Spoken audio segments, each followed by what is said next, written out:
যে ব্যক্তি যার দলের লোক, যদি দেখে যে লোকটা আমার দলের লোক, তাহলে আমি তার বিচারটা সহজ করে করি, অন্যভাবে ঘোরাই করে দিই। আর যদি দেখি যে লোকটা বিপক্ষের লোক, তাহলে তার জন্য বিচারখানাকে আমরা কঠিন করে বলছি গিয়ে একবারে ফাঁকি দিয়ে দাও, এর সর্বোচ্চ বিচার করার জন্য ব্যবস্থা করো। আল্লাহ নবী বললেন, যখনই আগের যুগের মানুষগুলো বিচারগুলো ঘুরে করেছেন, মানুষের জন্য সঠিকভাবে বিচারগুলো করে নাই, তখনই আল্লাহ তাআলা দুনিয়াবাসীর প্রতি তিনি গজব তিনি নাযিল করেছেন। আজকে এই যে কিছুক্ষণ আগে জায়েদকে বলছেন, বলার গোত্রের মানুষেরা তোমরা শোনো, শুধুমাত্র আমার কুরাইশ বংশের মেয়ে বলে আমি তার বিচার সহজ করবো তা নয়। যদি আমার মেয়ে স্বয়ং ফাতেমাও যদি চুরি করত, তারা আমি নবী আমার কন্যা ফাতেমার হাতখানা কাটতে আমি নবী কোন রকম দ্বিধাবোধ করতাম না। সুবহানাল্লাহ বলে। 1 ঘন্টা 1.5 ঘন্টা আগে একটা ভূমিকম্প হয়েছে, টের পাইছেন? আমি এই সময় পড়তেছিলাম, একটা লম্বা সময় ধরে 2-3 মিনিটের মতো সময় ধরে আজকে সারা বাংলাদেশে একটা ভূমিকম্প হয়েছে। আল্লাহর হাবিব বলেন, কিয়ামতের আগে দুনিয়াতে মানুষ যখন আল্লাহর আইন অনুযায়ী জীবনকে পরিচালিত করবে না, বিচার ফয়সালাগুলো সঠিকভাবে করবে না, মানুষের প্রতি জুলুম যখন মানুষ করবে, মানুষ যখন বিষয় পাপ কাজ করতে থাকবে, সময় আল্লাহ তাআলা মানুষদেরকে বেশি বেশি তিনি ভূমিকম্প দিয়ে তিনি শাস্তি দিবেন, মানুষকে বেশি বেশি ভূমিকম্প দিয়ে আল্লাহ তাআলা মানুষকে তিনি সতর্কবাণী দেবেন যে দুনিয়ার মানুষ তোমরা ভালো হয়ে যাও, তোমরা পরিবর্তন হয়ে যাও। Islam is the complete code of life. ইসলাম পরিপূর্ণ একটি জীবন বিধানের নাম, যেটা আল্লাহ তাআলা আমাদেরকে দিয়েছেন সন্তুষ্ট হয়ে। আল্লাহ তাআলা বলেন, রাদিতু লাকুমুল ইসলাম দীনা, আমি আল্লাহ তাআলা তোমাদের উপরে সন্তুষ্ট হয়ে খুশি হয়ে তোমাদের জন্য জীবন ব্যবস্থা হিসাবে দিলাম দিন ইসলাম। সুবহানাল্লাহ। দিন ইসলাম যদি পরিপূর্ণ হয়, দিন ইসলামের ভিতরে অবশ্যই বিচার ব্যবস্থা আছে। এই ইসলামী জীবন ব্যবস্থা, পরিপূর্ণ জীবন ব্যবস্থা ছাড়া দেশের মানুষের জীবন, তাদের মান সম্পদ, ইজ্জত আবরু পুরোপুরি হেফাজত হতে পারে না। সেজন্য আল্লাহ তাআলা ইসলামে তিনি বিচার ব্যবস্থা দিয়েছেন। আল্লাহ তাআলা বলছেন, আর যখন তোমরা কোন সমস্যা সমাধানের জন্য উভয়ের মাঝে তোমরা বিচার ফয়সালা করবে, ফাহকুমু বিল আদলি, তোমরা ন্যায় সংগতভাবে তোমরা বিচার ফয়সালা করবে। সুবহানাল্লাহ বলেন। ইন্নাল্লাহা সামিউন বাসীর, নিশ্চয় আল্লাহ তাআলা তিনি সব শোনেন এবং সব তিনি দেখতে পারেন। সুবহানাল্লাহ। এই জমিনটা আমার আল্লাহ, জমিনটা কার? আল্লাহ তাআলা বলেন, তাবারাকাল্লাযী বিয়াদিহিল মুলকু ওয়া হুয়া আলা কুল্লি শাইইন কাদির।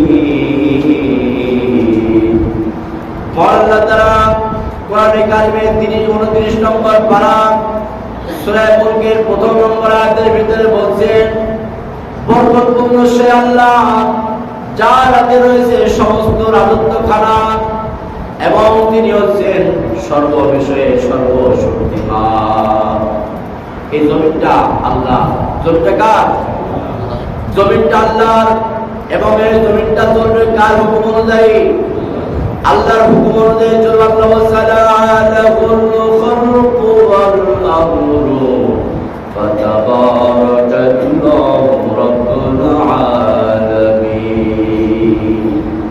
আল্লাহ বলেন, দুনিয়াবাসী তোমরা সাবধান থাকো, যেহেতু দুনিয়াতে সৃষ্টি আমি আল্লাহর, আর এই দুনিয়ার ভিতরে একমাত্র আইন চলবে আমি আল্লাহ। কার আইন চলবে? আল্লাহর আইন চলবে। কিন্তু দুনিয়ার ভিতরে এখন আইন চলছে কার? দুনিয়ার ভিতরে সর্বত্র শয়তানের আইন চলছে। শয়তানের আইন দ্বারাই দুনিয়ার বেশিরভাগ মানুষ দ্বারা পরিচালিত হচ্ছে। আল্লাহর কোরআনে কারিম বলছে, ইসলাম এমন একটি জীবন বিধান যেখানে কোনো জুলুম নেই, কোনো অত্যাচার নেই, কোন মানুষকে জোর করে ইসলামের ভিতরে প্রবেশ করতে আল্লাহ তাআলা নিষেধ করেছেন। আল্লাহ তাআলা বলেন লা ইকরাহা ফিদ-দীনি ক্বাদ তাবায়্যানার রুশদু মিনাল গায়। আল্লাহ তাআলা কোরআনে কারিমের সূরা বাকারা 256 নম্বর আয়াতের ভিতরে বলেন তিনি ইসলামের ভিতরে কোনো জোর জবরদস্তি নেই, কোনো জুলুম নেই, কোনো অত্যাচার নেই, বরং আল্লাহ তাআলা সত্য এবং মিথ্যাকে তোমাদের মাঝে পার্থক্য করে তিনি দেখিয়ে দিয়েছেন কোনটা সত্য আর কোনটা মিথ্যা। সেটা আল্লাহ তাআলা মানুষের সামনে তিনি প্রকাশ করে দিয়েছেন। সুবহানাল্লাহ বলেন। আল্লাহ তাআলা বলেন একফুরু বিত-তাগুতি ওয়া ইউমিন বিল্লাহি ফাকাদ ইসতামসাকা বিল উরওয়াতিল উসকা।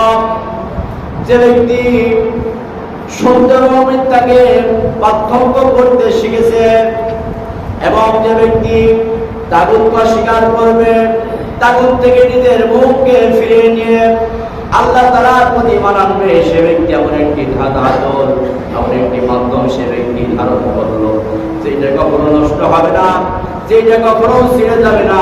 এই ঈমানে বিশ্বাস করা তাকে আল্লাহ তাআলার জান্নাত পর্যন্ত পৌঁছে দেবে। সুবহানাল্লাহ বলে। অময়ফুর বিত-তাগুত, তাগুত বলা হয় কাকে? যে ব্যক্তি নিজেও আল্লাহর আইন মানে না, অন্যকেও মানতে দেয় না। আমাদের বাংলাদেশে কিন্তু তাগুতের আইনে চলে। আমাদের বাংলাদেশে কিছু শক্তি, কিছু পক্ষ যারা আছেন তারা নিজেরাও ইসলামটা মানতে চায় না এবং অন্যকেও তার ইসলাম মানার জন্য চেষ্টা করতে দিতে চায় না। এমন লোক অনেকে আছেন না নাই বলেন? এমন লোক কিন্তু অনেকেই আছেন। আর এই অবস্থাটা যাদের হবে, যাদের অবস্থা এমন হবে, যারা নিজের ইসলাম মানবে না, অন্যকেও যারা মানতে দেবে না, অবশ্যই কোরআনে কারীম তাদেরকে স্পষ্টভাবে আল্লাহ তাআলার মাধ্যমে তারা জানিয়ে দিয়েছেন। আল্লাহ তাআলা তাদেরকে বলেছেন আল্লাম নাহকুম বিমা আনজালাল্লাহু ফাউলাইকা হুমুল যালিমুন।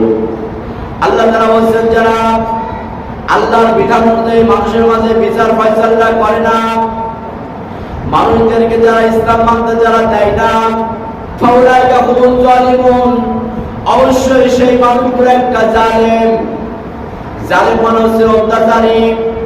যে ব্যক্তি মানুষের উপর অত্যাচার করে, জুলুম করে, তাকে বলা হয় জালেম।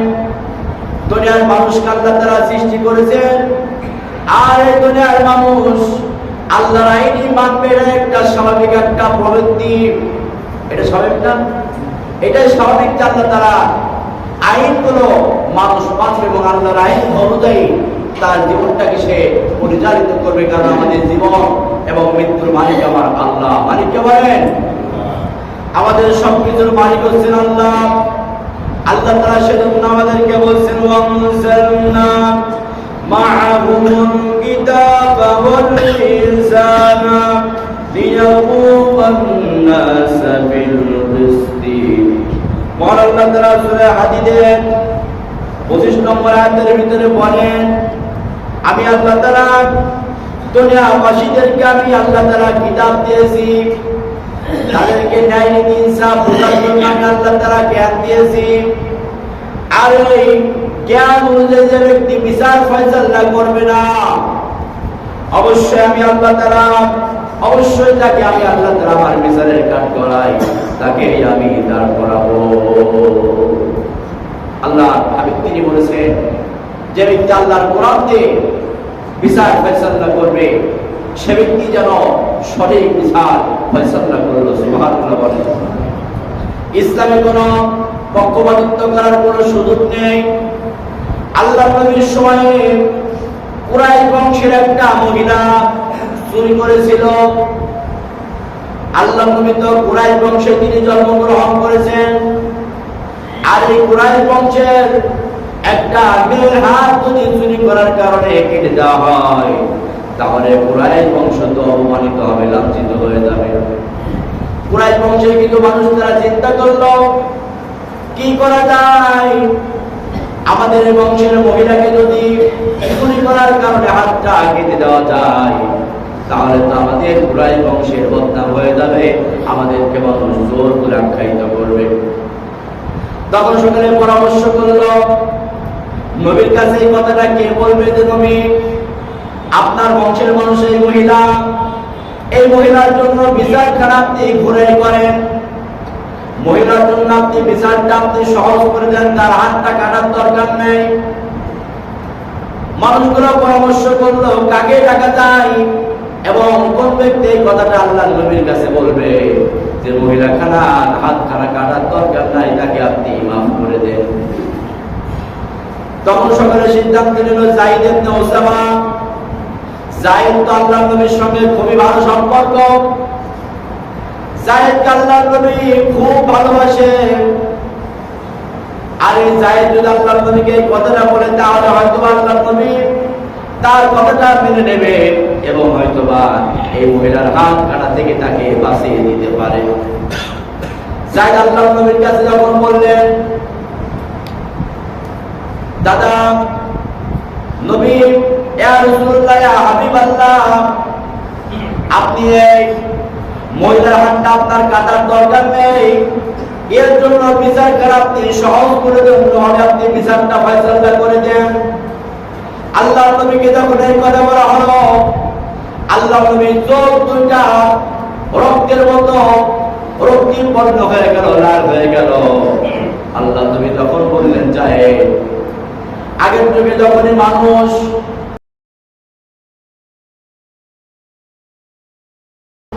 বিচার ফয়সালা করতে গিয়ে পক্ষপাতিত্ব করেছেন, মানুষের আপনজন মানুষদের বিচারটা সহজ করেছেন, আর অন্য পক্ষের মানুষের বিচারটা কঠিন ভাবে করেছেন, তার মানে নিজের পক্ষের মানুষের বিচারটাকে সহজ করে দিয়েছেন, ঘুরে করে দিয়েছেন। আমাদের দেশে এমন হয় না। আল্লাহু আকবার।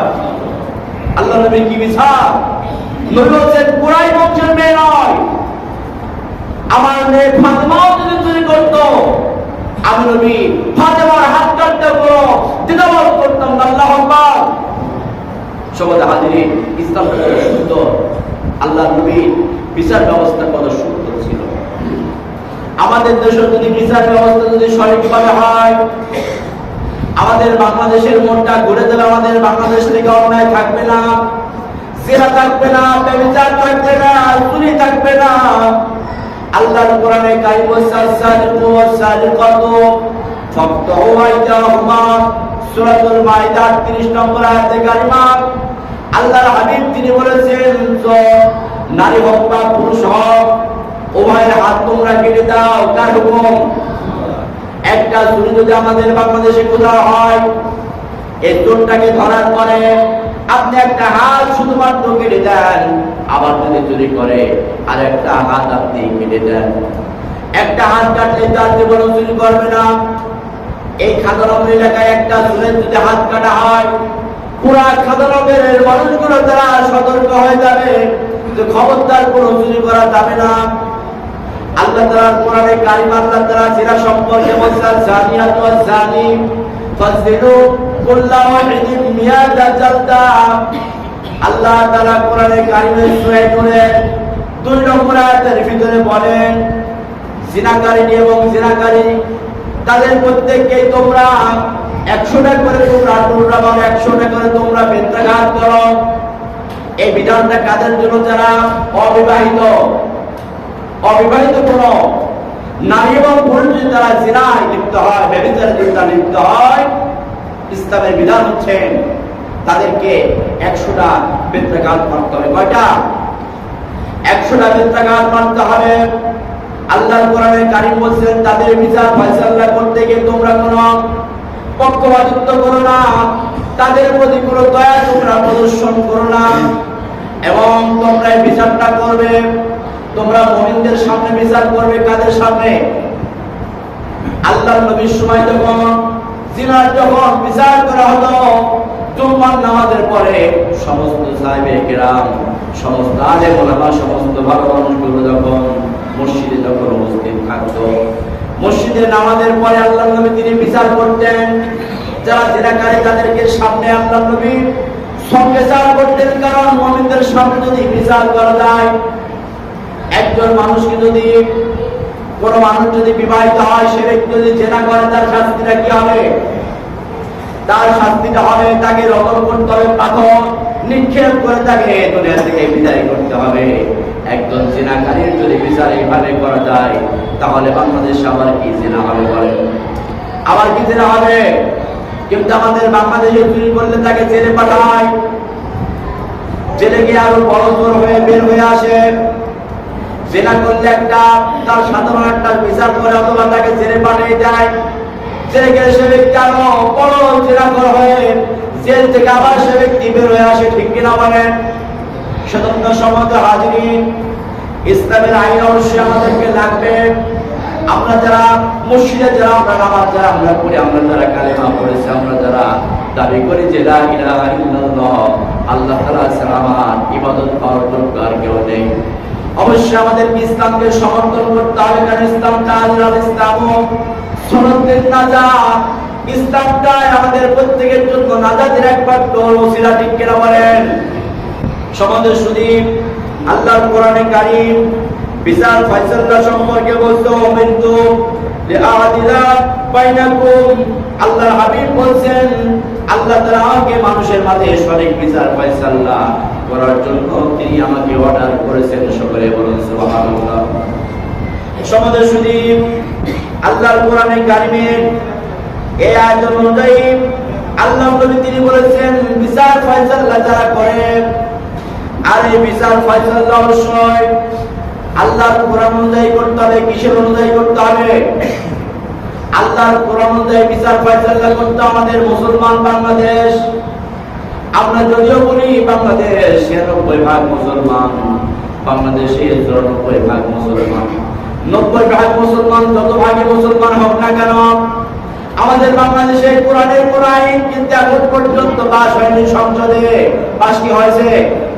সংসদে কোরআনের কোন আইন পাস হয়নি। কোরআনের আইন যদি সংসদে পাস হয় তাহলে আমাদের জন্য ভালো, গরিবের জন্য ভালো, ধনীর জন্য ভালো, সমস্ত মানুষের জন্য কোরআন আইনটা কল্যাণকর হয়ে যাবে, ঠিক কিনা বলেন? সেজন্য আমরা ইসলাম চাই তো, আমরা সকলে ইসলাম চাই তো। ইসলাম অবশ্যই আমাদেরকে চাইতে হবে। আমার বাবাজিরা, আমার ভাইরা, আল্লাহর হাবিব তিনি বলেছেন বিচার করছেন ৩ প্রকার।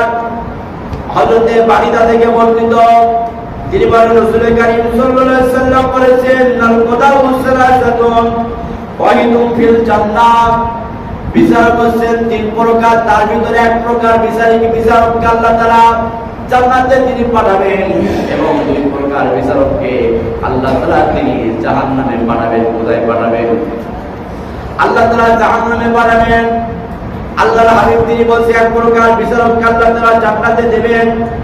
তার বর্ণনা সম্পর্কে আল্লাহর হাবিব তিনি বলেছেন ফামাল্লাযী ফিল জান্নাতি ফারজুলুন আরাফা হাক্কা ফাকাদা বিহি ওয়া রাজুলুন আরাফা।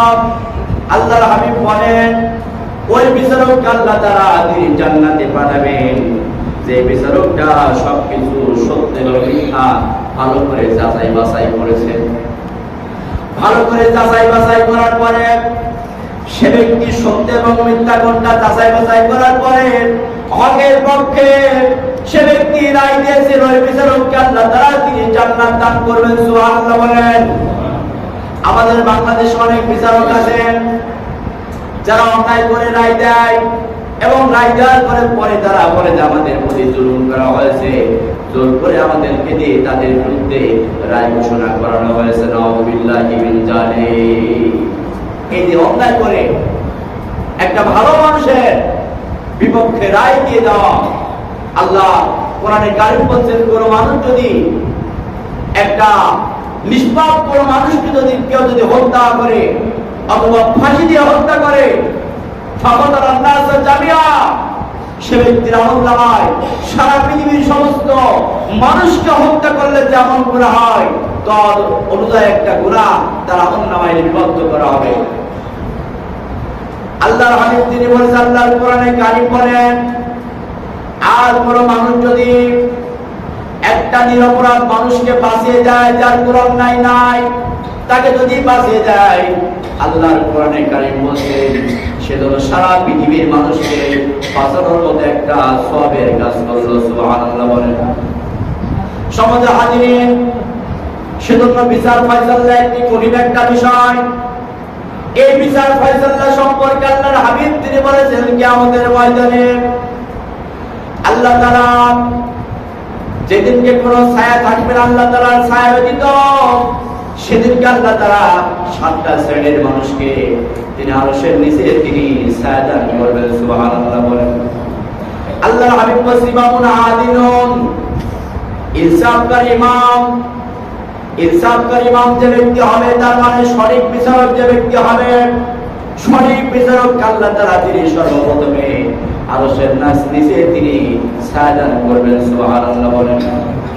আমরা যে মসজিদে ইমামতি করি আমাদের নামটাও কিন্তু এখানে এসে গেছে ইমামুন আদিলুন, আমাদের নামটা আসে নাই, আমাদের কি ইমাম বলা হয় না? এই যে ইমামুন আদিলুন এই কথাটা কিন্তু আমাদের নামটাও কিন্তু হাদিসের ভিতরে উঠে গেছে। তার মানে আমরা যারা মসজিদে যারা ইমামতি করি এই কোরআন থেকে আমাদেরকেও কিন্তু হক কথা বলা দরকার। এটা আল্লাহ কোরআনের দাবি, এটা আল্লাহর রাসূলের দাবি প্রত্যেকটি ইমাম সাহেবদের উপরে, ঠিক কিনা বলেন? আমরা কোরআনের কথা করে যদি আমরা না বলে যদি আমরা শুধু ইমামতি করে চলে যাই, আল্লাহ তাআলা কিয়ামতের দিন কিন্তু আমাদেরকে ধরবে যে তোমাকে আমি জ্ঞান দিয়েছিলাম, তুমি জানতে, কিন্তু কোরআনের এই কথাগুলো তুমি কেন মানুষকে তুমি কেন জানাওনি, মানুষকে কেন তুমি জাহান্নাম থেকে ফিরাওনি, মানুষকে কেন তুমি ইসলামী আইনের প্রতি শ্রদ্ধাশীল হওয়ার জন্য কেন মানুষকে তুমি কেন বোঝাওনি, মানুষকে কেন খারাপ পথ থেকে তুমি কেন ফেরাওনি। আল্লাহ তাআলা ইমাম সাহেবদেরকে তিনি প্রশ্ন করবেন কিনা বলেন? সুতরাং আমার বাবাজিরা, আমার ভাইরা, আল্লাহর কোরআনের কথা আমাদেরকে বলতে হবে। আল্লাহর কোরআনের কথাই আমাদের জন্য নাজাত, আল্লাহর কোরআনের হিদায়াতটা হচ্ছে আমাদের জন্য খুবই উপকারী, আমাদের জন্য আল্লাহর কোরআনের কারিমটা আমাদের জন্য আল্লাহর জান্নাতে যাওয়ার জন্য সর্বোত্তম একটি রাস্তা। সুবহানাল্লাহ বলেন। আল্লাহর কোরআনে কারিম বলেন ইয়া আইয়ুহাল্লাযীনা আমানু তাকুল্লাহা ওয়া কুলু কাওলান সাদীদা ইসতিহলাকুম আবারাকুম ওয়া ইয়াগফির লাকুম যুনুবাকুম। আল্লাহ তাআলা সূরা আযাবের ভিতরে বলেন ওহে বান্দাগণ তোমরা আল্লাহ তাআলাকে ভয় করো। কাকে ভয় করতে হবে? আল্লাহ তাআলাকে তোমরা ভয় করো এবং তোমরা সঠিক কথা, ভালো কথা, কল্যাণকর কথা তোমাদের মুখ দিয়ে তোমরা বলো। ইসতিহলাকুম আবারাকুম ওয়া ইয়াগফির লাকুম যুনুবাকুম। এবং হে বান্দাগণ তোমাদের আমল করে তোমরা পরিবর্তন করো। আমলকে কি করো? আমলকে তোমরা পরিবর্তন করো। অবশ্যই আমল যদি আমরা পরিবর্তন করতে চাই আল্লাহর কোরআনের পথে আমাদেরকে আসতে হবে। কার পথে বলেন? আল্লাহর কোরআনের পথে আমাদেরকে আসতে হবে। আল্লাহর নবীর একজন সাহাবী, আল্লাহর নবীর এই সাহাবীর নাম হচ্ছে মুআয ইবনে জাবাল, যিনি আল্লাহর নবীর সঙ্গে সবসময় থাকতেন। মুআয ইবনে জাবাল বলেন আল্লাহর নবী আমাকে 10টি বিষয় তিনি আমাকে উপদেশ দিয়েছেন, 10টি বিষয়ে আল্লাহর নবী তিনি আমাকে আদেশ করেছেন। সুবহানাল্লাহ বলেন। আল্লাহর হাবিব তিনি মুআযকে বলেছেন যদি তোমাকে হত্যা করা বা পুড়িয়ে ফেলা হয় তবুও তুমি আল্লাহ তাআলার সঙ্গে কাউকে শরীক করবে না। তার মানে আল্লাহ তাআলার সঙ্গে কাউকে শরীক করা যাবে না, একমাত্র আল্লাহ তাআলাই তিনি হচ্ছেন আমাদের ইলাহা। আল্লাহ তাআলা কোরআনে কারিমের ছোট্ট একটি সূরা সূরা ইখলাসের ভিতরে আল্লাহ তাআলা বলেন কুল হু আল্লাহু আহাদ। কুল হু আল্লাহু আহাদ। আল্লাহ বলেছে বলো আল্লাহ হচ্ছেন এক। আল্লাহ কয় আল্লাহ এক। এবং আল্লাহর হাবিব বলেছেন এই সূরা ইখলাস যে ব্যক্তি একবার তিলাওয়াত করবে সে ব্যক্তির আমলনামায় 10 পারা কোরআনে কারীম তিলাওয়াতের সওয়াব আল্লাহ তাআলা তাকে দান করবে। সুবহানাল্লাহ বলেন। এর কারণ কি? এর কারণটা সেটাও একটা হতে পারে যে এখানে তাওহীদের স্বীকারোক্তির কথা বলা হয়েছে। যে ব্যক্তি বলবে যে কুল হুয়াল্লাহু আহাদ, আল্লাহ হচ্ছেন এক, সে ব্যক্তি কখনো শরীক করতে পারবে না আল্লাহ তাআলার সঙ্গে কাউকে। 2 নম্বরে মুআয ইবনে জাবালকে আল্লাহর নবী তিনি উপদেশ দিলেন মুআয ইবনে জাবাল শোনো, তোমার পিতামাতা যদি তোমার সমস্ত ধন সম্পত্তি থেকে পরিবার পরিজন থেকে তোমাকে বের করে যায় তারপরেও তুমি পিতামাতার জন্য অবাধ্য হবে না। চিন্তা করছে কত বড় কঠিন কথা বলেছে আল্লাহর হাবিব বলছে তোমার সমস্ত সম্পত্তি পরিবার পরিজন থেকে তোমার পিতামাতা যদি তোমাকে বের করে দেয় তারপরেও তোমার পিতামাতার বিপক্ষে তুমি যাবা না, তাদের অবদ্ধ তুমি হবে না। কারণ পিতামাতার অবদ্ধতায় সন্তানকে জাহান্নামী করবে। যে সন্তানে তার পিতামাতার অবদ্ধ হবে, সে যে হোক না কেন, সে যদি নামাজও পড়ে, রোজাও করে, হজ করে, যাকাত দেয়, যাই করুক না কেন, সে যদি আলেম হয়, পিতামাতার অবদ্ধ যদি হয়ে যায়, সে ব্যক্তিকে জাহান্নাম থেকে কেউ বাঁচাতে পারবে না। 3 নম্বর আল্লাহর হাবিব বলেছেন, ইচ্ছাকৃতভাবে ফরজ নামাজ কখনো তুমি ত্যাগ করবে না। আমাদের মুসলমান, আমরা মুসলমান, আজকে জুমার দিন আমাদের মসজিদে কত মুসল্লি আমরা নামাজ পড়তে গেছি, কিন্তু আমাদের দেশে ইসলাম যে নাই, এর সবচেয়ে একটা প্রমাণ, আমরা যখন ফজরের নামাজ যখন আমরা পড়েছি, মসজিদে কয়জন মুসল্লি ছিল? 1 কাঁধা 1.5 কাঁধা মুসল্লি হয়েছিল, কিন্তু এখন মসজিদে মুসল্লি পুরাপুরি। বাংলাদেশে যেদিনকে ইসলাম কায়েম হয়ে যাবে, সেদিনকে ফজরের নামাজের দৃশ্য আর জুমার নামাজের দৃশ্য একই রকম হয়ে যাবে। সুবহানাল্লাহ বলেন। সমাজে হাজিরিন, আমরা মুসলমান, আমরা ইচ্ছাকৃত ভাবে কত নামাজ আমরা ছেড়ে দিলাম, নামাজের প্রতি আমাদের কোনো গুরুত্বই নেই। সেজন্য আমার ভাইরা, আমার বাবাজিরা, অজ্ঞেলেকার মা এবং বোনেরা, আমাদেরকে নামাজি হতে হবে, আমাদেরকে জিন্দার হতে হবে, দিনের পক্ষে আমাদেরকে কাজ করতে হবে। এরপর আল্লাহ নবী তিনি মুআয ইবনে জাবালকে বললেন, কিছুতেই তুমি শরাব পান করবে না, কারণ শরাব যে ব্যক্তি পান করবে, আল্লাহ হাবিব বলেন, যে ব্যক্তি মদ যে ব্যক্তি পান করবে, সে ব্যক্তি জান্নাতে প্রবেশ করবে না। আল্লাহ তাআলা তার জন্য জান্নাতের মদকে তিনি হারাম বানিয়ে দেবেন। আল্লাহ হাবিব বলেন, আল্লাহ তাআলা জান্নাতের ভিতরে মানুষদেরকে, মুমিনদেরকে তিনি জান্নাতি মদ তিনি পান করাবেন, পান করাবেন। জান্নাতি মদ আল্লাহ তাআলা মুমিনদেরকে তিনি পান করাবেন। সেজন্য আমাদের দেশে আজকে মদ পান অনেকেই করে না। এই যে মদ পান যে ব্যক্তি করবে, তার সম্পর্কে আল্লাহ হাবিব বলেছেন, কোন মদ পানকারী ব্যক্তি যদি অসুস্থ হয়ে যায়, তোমরা তাকে দেখতে যেও না, তার জন্য তোমরা কোনো সাহায্য সহযোগিতা করো না, তার জন্য তোমরা কোনো দোয়া পর্যন্ত করবে না। কারণ মদ যে ব্যক্তি পান করে, সে ব্যক্তি ইমানহারা হয়ে গেছে, সে ব্যক্তি বেঈমান হয়ে মারা যাবে।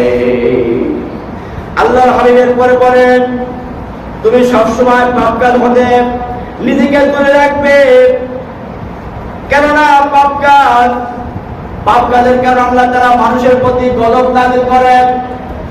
এই যে আমাদের বাংলাদেশে যে ভূমিকম্প হওয়ার কারণটা কি? এর কারণটা কি আজকে বাংলাদেশে আল্লাহ তাআলা আমাদের দেশটাকে তিনি কিভাবে চালাচ্ছেন, এটা আল্লাহ তাআলা সবচাইতে ভালো জানেন। আমাদের বাংলাদেশের মানুষ, আমরা যে পরিমাণ পাপ করি, আমরা যে পরিমাণ আল্লাহর হুকুমকে আমরা অমান্য করি, আল্লাহ তাআলা কবি সুন্নাহকে আমরা যেভাবে আমরা বৃদ্ধাঙ্গুলি দেখি আমরা চলি, আমরা যেভাবে আল্লাহ তাআলা আমাদের সুন্নাহকে আমরা না মেনে আমাদের জীবনকে আমরা পরিচালিত করি, আল্লাহ তাআলা তিনি আমাদেরকে রহমান রহিম নামের ওসিলায় আল্লাহ তাআলা তিনি আমাদেরকে চালাচ্ছেন। নতুবা আল্লাহ তাআলা যদি আমাদের প্রতি বিচার ফায়সালা সঙ্গে সঙ্গে করতেন, তাহলে আমরা একজন মানুষের পৃথিবীতে আমরা থাকতে পারতাম না। ঠিক কিনা বলেন? সমাজে হাজির। সেজন্য এখানে 10টি উপদেশের কথা আছে, আমি আর সামনে গেলাম না, সময় যেহেতু শেষ। সেজন্য সমাজে হাজির, আমাদেরকে একদিন মরতে হবে। এই দুনিয়ার সমস্ত প্রতিপত্তি, এই দুনিয়ার সমস্ত সম্পদ, সমস্ত টাকা পয়সা, সমস্ত ক্ষমতা, সমস্ত যোগ্যতা, সবকিছুই দুনিয়াতে থেকে যাবে। আপনি কি নিয়ে চলে গেলেন গতকাল? একজন কবরহাটের একজন মুরব্বির সঙ্গে আমার দেখা, আমাকে ফোন করেছেন, হুজুর আপনি আমার সঙ্গে দেখা করবেন। আমি তার সঙ্গে গতকাল যখন নামাজের আগে দেখা করলাম। চাচা একদমই মুরব্বি হয়ে গেছেন, জীবনের শেষ প্রান্তে চলে এসেছেন। চাচা বলতে, হুজুর বাবা মা তো সকলে মারা গেছেন, আপনার চাচিমাও মারা গেছেন, আমিও কখন মারা যাব। দুনিয়াতে তো কিছুই করলাম না, কোরআনে কারিমটাও তাহলে পড়তে পারি না, আমি তো নামাজ কালামের কোনো কিছু ভালো জানি না, কোনো কিছুই বুঝি না। তিনি নামাজ কালামের সম্পর্কে কিছু কথা আমাকে বললেন, যে হুজুর এটা কিভাবে করব, আমি তাকে বুঝাই দিলাম। তাফসীর করছে এবং লোকটা কন্দন করছেন, আল্লাহ তাআলা দুনিয়াতে আমাকে পাঠিয়েছেন, আল্লাহর জন্য আমি কিছুই করলাম না। আল্লাহর জন্য তো আমি কিছুই করলাম না। আমাদের টাকা পয়সা বাড়ি গাড়ি সব থাকবে, কিন্তু আল্লাহর জন্য আমি তো কিছুই করলাম না। সেজন্য আজকে আমরা এখানে যারা বসে আছি, আমরা যদি একটু চিন্তা করি যে আমরা আল্লাহর জন্য আমরা কি করছি, আমরা আল্লাহর জন্য আমরা কি করলাম। আল্লাহ আমাকে এত বড় একটা জীবন দিলেন, আল্লাহ এত বড় হায়াত আল্লাহ তাআলা আমাকে দিলেন, কিন্তু আল্লাহর জন্য আমি কি করলাম? আল্লাহর জন্য কি আমি পাপ থেকে দূরে থাকতে পারি? আল্লাহকে ভালোবেসে আমি কি জনকল্যাণমূলক কাজ আমি করি? আল্লাহকে ভালোবেসে আমি কি দুনিয়ার মানুষের জন্য আমি হিদায়াতের বাণী আমি কি ছড়াই, মানুষকে কি আমি আল্লাহর দিকে আমি ডাকি? এই কথাগুলো যদি আমার বাবাজির, আমার ভাইরা আমরা একটু চিন্তা করি, তাহলে আমাদের জীবন কিন্তু পরিবর্তন হবে। ঠিক কিনা বলেন? আজকে আমাদের বর্তমান সমাজে আমাদের মাঝে কি পরিমাণ হিংসা চলে, শুধুমাত্র হিংসা। আমাদের মাঝে হিংসা বেশি চলে, শুধুমাত্র হিংসা, সর্বত্র হিংসা আমাদের মাঝে আজকে ছড়িয়ে পড়েছে। আমরা হিংসা বিদ্বেষ নিয়ে আমরা মানুষকে আজকে আমরা ভাগাভাগি আমরা করে ফেলেছি। আমরা প্রত্যেকে মুসলমান, প্রত্যেকে আমরা মানবতা পর্যন্ত আজকে আমাদের মাঝে কত দল, কত ভাগাভাগি। কিন্তু আমাদের মাঝে এত দল হয়, এত ভাগাভাগি হতো বঞ্চনীয় ছিল, এটা আমাদের জন্য ঠিক নয়। আমরা হচ্ছে এক জাতি, আমরা মুসলমান। আমরা কি? আমরা মুসলমান, আমরা এক জাতি। তাহলে অবশ্যই আমাদেরকে আল্লাহর হুকুমের থেকে যখন আমরা ফিরে আসবো, আমরা কিন্তু আর চলাচলি করতে পারবো না। আমাদের একটাই মাত্র দল, সেই দলের নাম হচ্ছে ইসলাম। আমাদের দলের নাম কি? কবরে যখন আপনাকে প্রশ্ন করা হবে ও দিনুকা, তোমার দিনটা কি, তখন আমাদেরকে বলতে হবে দিনুল ইসলাম। আমাদের দিনের নাম হচ্ছে ইসলাম। ওই সময় যদি আপনি ইসলাম না বলেন, কোন নাম যদি আপনি বলেন, আপনার পিঠে একটা মারবি, আপনার পিঠ ছাড়া পড়বে। মার থেকে কি পারবেন? এই যে ইসলামের কথা কবরে আপনাকে প্রশ্ন করা হবে, হবে কিনা? সমাজে হাজিরিন, অনেক কথা বলে ফেলেছে। এই কথাগুলো বললাম, আল্লাহ তাআলা আমাদেরকে এই কথাগুলোর উপরে আমল করার তৌফিক আল্লাহ তাআলা আমাদেরকে দান করুন। আল্লাহুম্মা আমিন। আল্লাহর ঘর মসজিদের জন্য যারা দিবেন